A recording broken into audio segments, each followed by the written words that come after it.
সমাবেশে হচ্ছে অস্থিতিশীল করার জন্য জঙ্গি একটি সংগঠন আমাদের মুসলিম ভাইদেরকে বিভিন্নভাবে যেমন আলিফ ভাইয়ের মধ্যে হত্যা করা হয়েছে, ঠিক সেমনিভাবে মুসলিম ভাইদেরকে যেমনি পারতেছে তাদের মিশন তারা চালিয়ে যাচ্ছে। তো আমরা এই শাহজাহানের বাংলায়, এই তিতুমিরের বাংলায় ইসকনের নিষিদ্ধ করতে হবে। আমাদের প্রাণের দাবি, আমরা তরুণ প্রজন্মের মুসলিমদের প্রাণের দাবি এই সাবলায় আজকে একমাত্র নিশ্চিত হচ্ছে যে ইসকনের একমাত্র নিষিদ্ধ করতেই হবে, আমাদের প্রাণের দাবি। যদি তারা দিন ভর বেঁধে ধর্ষণ করে কোমরকে বাঁকা করে ফেলে, তারা তখন প্রেমের গল্প ফাঁদিয়ে আমাদেরকে গল্প শোনায়, সাথে উপহাস করে।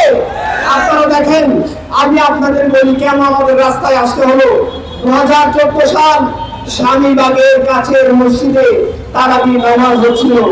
কবিবাগ থেকে বলা হলো তোমরা তারাবি নামাজ সংক্ষিপ্ত করো। তারাবি নামাজ সংক্ষিপ্ত করা হয় নাই। এই উগ্র জঙ্গি ইসকন মসজিদের পবিত্রতা নষ্ট করে মসজিদের দিকে ঢিল ছুঁড়ে ফেলেছিল।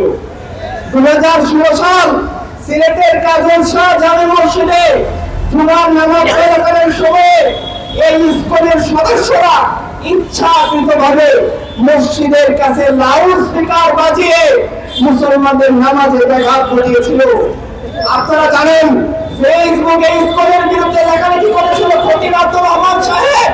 খতিব আব্দুর রহমান সাহেবকে জবাই করে এই ইসকনের সদস্যরা হত্যা করেছিল। 2019 সাল জুলাইয়ের রথযাত্রায় জোর করে মুসলিম শিক্ষার্থীদেরকে পূজা মণ্ডপের প্রসাদ খাইয়ে হরে রাম হরে কৃষ্ণ স্লোগান দিতে বাধ্য করেছিল।